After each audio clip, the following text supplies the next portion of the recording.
Welcome back to Bravo Gaming, and this will be an Oathsworn playthrough, or at least the first part of chapter 1 of that playthrough. Now, as a bit of background, I have played a couple of chapters already with some friends, but I find it incredibly hard to get my gaming group together. So it's a new year, new me, all that. So I thought this year, let's try and get some solo gaming to the table so I actually get to enjoy hopefully a lot of these games, which I have, many of which have gone unplayed for far too long. So I've got a pretty sweet 3D terrain setup, which I'm almost finished. I won't labour the point. Anyone who watches my channel knows that I'm co-founder of Talisman Saber Terrain, and these files are from our outdoor pack, which I've upscaled to suit Oathsworn. So all files apart from these trees, which are on the actual board, those are printable scenery items, and they're placeholders until we design our own version of some grim, dark looking trees. But all of the other files you see, the ground hexes and all of these different designs framing out the perimeter are from our Talisman Saber Terrain range. There's a Poison Cloud AoE, which I've done in liquid resin. I need to do a few more of those for when there's overlapping areas of effect, but that will do for now. And our party, now when I was playing with my friend and we played a couple of chapters, as I said, we were playing these 4 characters, so Ranger, Priest, Warbear and Exile, but we were playing them in full character mode, so we had 2 each. And I just found that that was, it wasn't too much, but it was probably a little bit more than what I want to take on solo. So I thought it was time to introduce the companion mode. So I'll be playing the Ranger and the Warbear in their full mode, but the Priest and the Exile will be companion. So here we have the Exile, our Priest, and then have the full versions of Warbear and Ranger with their associated decks of cards and items up here. Now, caveat, when we finished chapter 1, my friend and I, we acquired some items from the common item deck, which I've kept with these characters. I'm not strictly resetting the campaign anew. I'm just basically importing those characters over to this solo playthrough, changing to a companion, but I'm keeping the items that they had. So I guess that's technically a spoiler. There's going to be a couple of chapter 2 type common items in play here, but I'm sure most people are aware of those items by now. But if you're not and you're totally new to the game, I just wanted to point that out. We have the Broodmother encounter board and special rules over here. The deck, I've already flipped the first card, which is Encourage, will be what we're facing first. I'm going to be using the Might cards for the enemy, and I'm going to be rolling dice for our Oathsworn. I think that's everything, so I'm going to wrap that up here, get myself ready to actually kick off, and then I will continue recording the first turn playthrough. One other thing I just wanted to give a quick shout out to before I start is these beautifully painted miniatures, which have been done by Damian Mallinson, who's a friend of mine from Tasmania. He's a commissioned painter, and I'm going to be using a couple more minis for the markers here for when I use my companion's special abilities. So rather than use a little cube, I thought I'd just put some of these minis onto the ability to show that it's been used, but he's done a really great job, painted these up for me, and if you want to check out his Instagram, it is nerd.fest, F-E-S-T, 09. All right, round 1. Let's give this rat what for. So here's our starting positions. And again, we have our Exile, Warbear, Priest, Ranger. There's our Broodmother. Our first card up will be Encourage, which is where the Release the Brood gets an extra rat. The Broodmother will be retreating 3 northwest, and the rats get an extra Might card. So that's a little bit nasty. And just a note, there are a few tokens in play here from the story playthrough. And of course, our warbear starts with a triple empower at the start of every encounter. But going first will be our priest. Now again, I've never played the companion mode, so do bear with me with all this. But I'm thinking with the priest, to kick things off, it might be a good idea to spend, hang on, I'll move the animus over here. So I'm going to spend 1 to do blessing. All Oathsworn / allies within range 3 gain a token of their choice from those 3 options. So I'm going to do that. I'm going to put this mini here to show I've used that for focus. And yeah, everyone's within range 3, so I'm going to go ahead and give everyone a token of their choice. Okay, so our exile grabbed a reroll, our ranger grabbed a second reroll, our warbear grabbed a defense token, and I just grabbed another reroll for my priest. And next I'm going to have our exile companion do the death from above. Now I have deliberately started him on the map next to an obstacle, next to this tree here, with the intention being of using this ability. So sorry about the glare there. It says this ability costs 2 animus. If you're adjacent to an obstacle, which he is, place your figure in an empty hex within range 7. You do not count as moving through the intervening hexes, and then I can attack with a +2 damage. So we have 1, 2, 3, 4, 5 would get him up to here or here. So I'm going to move, I'll leave some room right at the front there for the warbear, and I'm going to move my exile there, and then I'm going to resolve the attack in a moment. Okay, so we're going to be doing this death from above attack where our exile has launched himself from this tree all the way over here to the Broodmother. But first, a couple of things to take into account. As I said at the start, these characters are playing with some items they acquired at the end of the first chapter.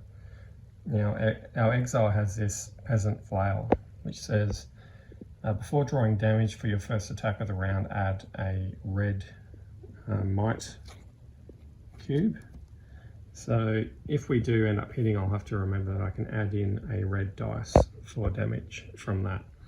Now I need to spend, and I've gone ahead and put the witch mini as a marker here to say that I've used death from above for this round. So I'll spend the 2 animus, which is what it costs for this ability. And I'm also going to spend this empower token. And I have decided that I'm going to do 1 yellow and 2 white as the base attack, but I'm going to use that empower to change the yellow to a red,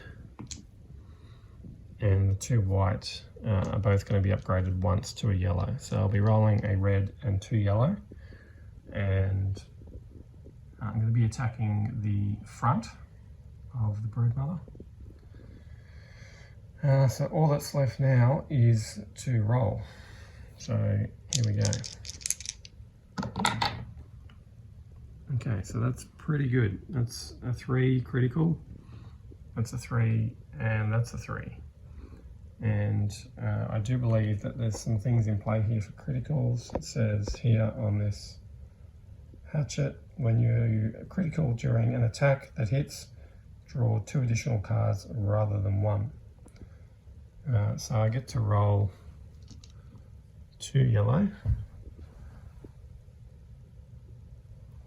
on that critical. So let's see what I get from that. Okay, so that's a 2, that was another 3 crit. Now I believe in this game it's exploding dice, so basically that means I get another yellow. Okay, so that's nothing. But then also it said, back to this flail card, before drawing damage for your first attack of the round, add a red. So now that I know I've hit and I'm basically working out damage, okay, that's nothing. But in any case, I think we're probably going for overkill now, because that's 3, 6, 8, 11, 14, and then plus the wording of the attack was to add +2 damage, so that's 16 if I'm not mistaken. And our rat has an armor of 2, so that's 8 damage to the front, which wipes out the front location, and I believe triggers a reaction. So give me a moment to refresh. As I said, it's been a while since I've played. Hopefully I haven't done anything wrong in that actual attack, but I think that's right. So I think we've just taken out the first hit die, the head location, and I believe that triggers a reaction, so stand by. Okay, so I've had a quick refresher on the rules. One thing I'll do before I forget is, because I use the special ability here at the bottom of the flail, that gets turned over because it's a companion. It doesn't get battle flowed, it just means that that card gets turned over and I can't use that again for this encounter. Now, because I have broken that location, it says here that I checked the encounter special rules board to see if the stage changes, which it doesn't, because it doesn't change until 2 hit dice have been removed. So we're still on number 1, but it says draw and resolve the top card of the stage deck with the character who broke the location as the target. Now this is what I'm not sure of. It says draw and resolve. Now this is already face up. I'm assuming that that's what gets played as the reaction. Otherwise, if I had to draw and resolve another one, this one would sort of get forgotten. So I think I'm doing this right, but again, apologies if I'm cocking this up. But I'm going to resolve this as the reaction. So release the brood with 1 extra rat first. So release the brood ordinarily places 3 giant rats adjacent to the brood mother. So let's do that with 1 extra rat, so it's going to be 4 rats. And the hexes closest to her rear that have no characters in them. Okay, well, her rear is already pretty much full. We've got rats there and the tree, so I'm just going to go 1 there. Again, this may well be wrong. It gets pretty fiddly with some of this placement stuff. I am aware of the north and west golden rule, and I will generally try and follow that. So we'll put another 1 there, and then another 1 here. So that's 3. We need 4, so I need to place 1 more. So we've got 1 there and 1 here. I think north and west would make it this one. All right, so we have a grand total of 1, 2, 3, 4, 5, 6, 7 rats on the board now, which is not good. One thing I know about this scenario, not that I've played it much myself, but just based on that 1 playthrough and what I've read, is that if you let the brood get out of control, it's a quick recipe for disaster. So we're going to have to be on pest control, I think, on the next round, and for what remains of this one, trying to mop up some of these rats. Okay, now we need to move the brood mother 3 northwest. So we're going to be going from this hex 1, 2, 3. So this is where the brood mother will end up, and then anything that she lands on will basically get pushed out in the direction away from the center of the hex, basically. So let me resolve that. Okay, so our brood mother ends up over here. Now there was 1 rat that was pushed out just here, and then up here a rat got pushed away, but it was already sort of full and it was hitting the edge of the board. So from memory, I think when they sort of hit the edge, they sort of bounce back on the angle that's sort of reflective of the angle that it struck the boundary on. So for example, if this guy bounced this way, he would sort of bounce back that way. So I just sort of did a shuffle and bounce them all away. And this is sort of how it made sense, I think, for them to end up. But again, I don't want to sound like a broken record, but I'm going to get some of these things wrong. But I think that's fairly reasonable how that ended up. So that's the end of the encourage card. So that will go in the discard. And we get to turn another one face up, which is a null. And that's good because we've taken out the front, which has revealed this little symbol here. And because that symbol appears on the card here, that means that when she goes to do that, it won't be as powerful because we've taken out that part of her body, i.e. the head. Okay, so that's our exile's turn, because that triggered the reaction, so it's now back to us, I believe. But our exile has spent all his animus, so he's out of work. We do have one animus left in our priest, which I haven't decided what to do with that yet. And we have our warbear and our ranger, who still have plenty of animus to spend. So let's see what they're going to do. Okay, so our ranger is going to go next, and I've come up with what I think is a fairly solid plan here. I think we can use the long shot ability at fairly maximum range, which should make for a pretty powerful attack. So long shot says that we get to attack with +2 range, it costs 4 animus, and we get to add 1 damage to the attack for each hex of range it takes to reach the target beyond range 4. Now, our bow has a standard range of 4, so with the long shot it gets to range 6. But then the bow also says when you attack you can spend any amount of animus to add 2 range to the attack for each animus spent. So I figure I've got 7 animus to play with, so it costs me 4 to do a long shot, and then if I spend 2 animus to add 2 range for each animus, which would be essentially I'm spending 2 animus to add 4 range, that would make the range a total of 10. 4 for the bow, +2 there, and then plus another 4. So that would make it range 10. And that would mean that I'm doing +2, that would mean the damage I'm doing is I get to add 1 for every hex of range it takes to reach a target beyond range 4. So that would be another 6 hexes in distance that I'm traveling with the arrow. So that would be a +6, the way I work it out, damage. So that's pretty decent. And looking at the board here, so we have 1, 2, 3, 4, 5, 6, 7, 8, 9, and then 10 would get me onto the rear of the broodmother. So that's the plan. It's going to cost me, like I said, 4 for long shot plus another 2 animus to add the 4 range. So that's 6 animus total I'm spending. And I will be attacking with, I've got a yellow might cube from my short bow, plus 6 damage for the extra range. So really living up to the name of the card here. It's a very much a long shot. This is sniper mode engaged, I guess. So let's see if we can hit this broodmother. Okay, so I'm going to be rolling for the ranger's attack. Decided I'm going to do 1 yellow and 2 white, but do note that I have 2 reroll tokens here, so hopefully I don't need them, but let's see how we go here.